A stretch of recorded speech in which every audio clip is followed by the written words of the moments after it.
Assalamualaikum warahmatullahi wabarakatuh. Selamat datang di YouTube channel aku.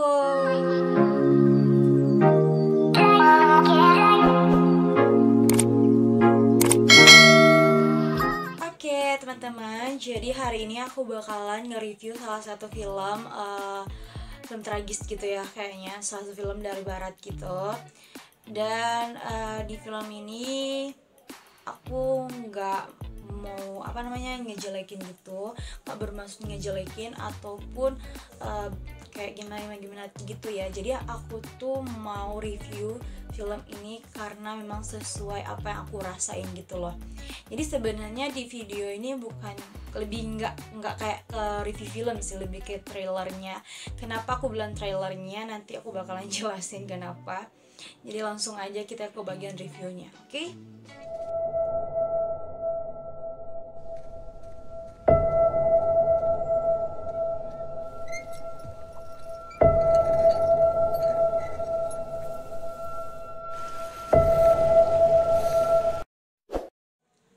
Guys, jadi aku bakalan buat review film barat gitu, film barat gitu ya. Jadi di film ini tragis banget sih menurut aku. Jadi aku buat review film ini yaitu karena salah satu teman ya di di sosial media, lebih tepatnya di salah satu video aku ada yang ngomen gitu, katanya mau dong di-reviewin film ini gitu. Jadi aku bakal buat review film ini, dan sebenarnya bukan kayak nggak nge-review film gitu sih, lebih kayak nge-review trailernya gitu. Jadi kenapa aku bilang lebih ke review trailernya, nanti kalian bakalan tahu kenapa. Oke teman-teman, jadi film yang aku bakal review ini yaitu adalah film The Painted Beard. Yang dimana film ini yaitu adalah film latar hitam putih gitu, yang dirilis pada tahun 2019. Nah film ini tuh lebih banyak adegan tragisnya gitu loh, kekejaman dan kekejian pada zaman peperangan dunia kedua di Eropa. Nah dimana film ini diperankan oleh anak laki-laki, dimana anak laki-laki ini adalah seorang Yahudi yang diperankan oleh Pat Kotler, yang hingga dewasanya itu diperankan oleh Stellan Skarsgård. Pokoknya gitu, maaf ya kalau penjelasan nama aktornya kurang bagus karena memang lidah-lidah Indonesia gitu. Jadi nah di film ini tuh menceritakan perang dunia kedua, dimana di perang dunia kedua ini diperankan oleh anak laki-laki, yaitu pemeran utamanya. Dimana anak laki-laki ini tuh dia tuh hidup semasa hidupnya tuh berada di era peperangan dunia kedua Eropa. Nah di film ini menceritakan tentang pengembaraan si anak laki-laki ini di daratan Eropa Timur yang terjebak dalam konflik identitas setelah Perang Dunia Kedua. Nah, dalam perjalanannya, tokoh utama yakni laki-laki yang tak disebutkan namanya hingga bagian akhir film mengalami tragedi demi tragedi, melompat dari satu kepahitan yang lainnya gitu loh. Dan salah satu bagian yang membuat penonton senantiasa berdiri dan meninggalkan tempat duduknya saat menonton, yaitu di saat dimana si anak laki-laki ini dikubur hidup-hidup gitu loh.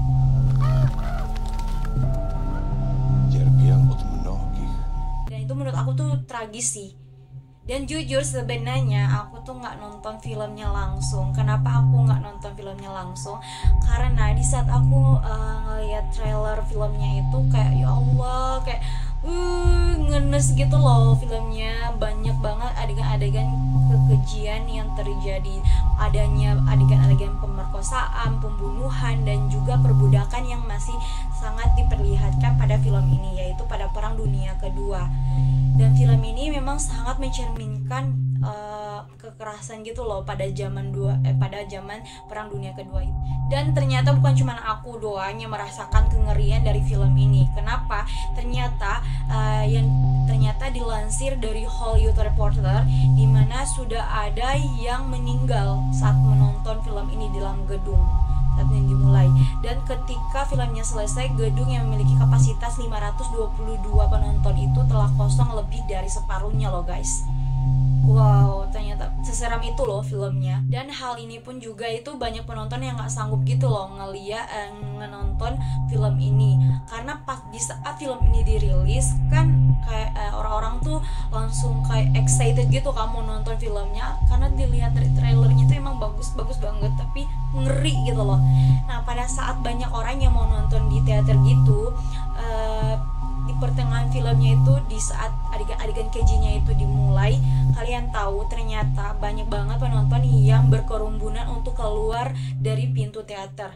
Dan yang paling nggak kepikiran gitu, ternyata pintu teaternya itu nggak bisa dibuka, yang dimana pada umumnya pintu teater itu kan nggak ketutup gitu kan, nyari kunci, tapi mereka nggak bisa buka pintu teaternya gitu loh. Jadi padahal sebenarnya pintu teater tuh nggak kekunci, tapi karena saking takutnya mereka nggak bisa buka pintu teater tersebut. Dan menurut aku tuh setelah aku baca beberapa berita gitu tentang film ini, aku tuh langsung takut gitu, langsung nggak nyangka ternyata sebegitu mengerikannya film ini. Jadi aku nggak berani nonton film ini, jadi aku cuman kayak nonton trailernya doang, terus baca sinopsisnya di internet gitu loh guys. Karena ya Allah ampun, aduh kayak nggak kepikiran gitu loh, gimana kalau aku nonton terus aku mimpi, aduh nggak X.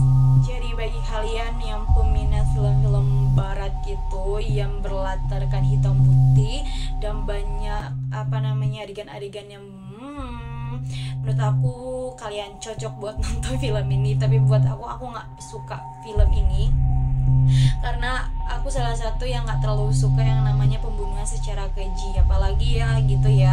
Memang era 2000 lagi. Memang era pada perang dunia kedua, apalagi di Eropa, pastinya ya memang keji banget. Dan menurut aku film ini memang mencerminkan kejadian pada masa itu. Dan menurut aku untuk acting para aktor dalam film ini luar biasa bagus banget. Kenapa aku bilang luar biasa bagus banget? Karena dilihat dari trailernya aja, sama sinopsisnya, sama beberapa berita yang beredar, film ini berarti sukses gitu loh, mencerminkan kejadian-kejadian yang terjadi pada perang dunia kedua Eropa. Jadi menurut aku untuk acting dari para aktornya ini luar biasa, TOP banget, karena memang mencerminkan banget, bukan mencerminkan sih, kayak membawa kita kembali ke masa peperangan dunia kedua Eropa tersebut. Sangat luar biasa menurut aku, tapi memang sadis luar biasa. Dan menurut aku di bagian film ini yang paling tragis gitu adalah di bagian si anaknya ini dikubur. Karena dalam trailernya ini memang diperlihatkan seorang anak laki-laki itu dikubur hidup-hidup. Nggak kebayangkan seorang anak laki-laki dikubur hidup-hidup gitu, kayak wow my god, ekstrim banget menurut aku. Dan di film ini emang TOP banget sih kengerian yang mereka tayangkan itu loh. Oke guys, jadi menurut aku buat kalian yang memang pecinta film yang genre-genrenya kayak gini, ya rekomendasi buat kalian. Tapi buat aku secara pribadi ya, untuk aku yang kayak nggak terlalu suka yang namanya kengerian kayak gitu, aku nggak bakal recommended buat kalian. Apalagi buat kalian yang gampang mimpi langsung ke bawah mimpi gitu loh kalau nonton yang serem-serem, mendingin buat aku sih jangan nonton ya, karena ini memang serem banget filmnya, karena banyak banget adegan-adegan yang tidak manusiawi sih menurut aku di film ini gitu. So langsung aja nonton filmnya bagi kalian yang minat. Dan di sini aku nggak punya link downloadnya, nanti deh kalau memang ada link downloadnya aku bakalan taruh linknya di description di bawah. Oke, jadi kalian tinggal download ataupun nonton filmnya. Dan kayaknya sampai di sini aja review filmnya, karena memang aku udah kayak kepikiran gitu sama filmnya. Padahal aku cuma nge-review, tapi aku udah kepikiran gitu filmnya kayak gimana. So buat kalian yang memang minat buat nonton film ini, ya udah nonton aja. Tapi buat kalian yang gak terlalu suka sama yang namanya kemanusiaan gitu di film ini, mendingan kalian jangan nonton. Oke? So buat kalian yang mau request aku buat nge-review film apa gitu, kalian tinggal tulis di kolom komentar gitu, dan insya Allah aku bakalan buat video reviewnya. jangan lupa buat like, comment, subscribe, and share ke teman-teman kalian. Oke, bye-bye. Oke teman-teman, jangan lupa di like, di share, di komen juga ya. Dan jangan lupa subscribe dan aktifin lonceng notifikasinya.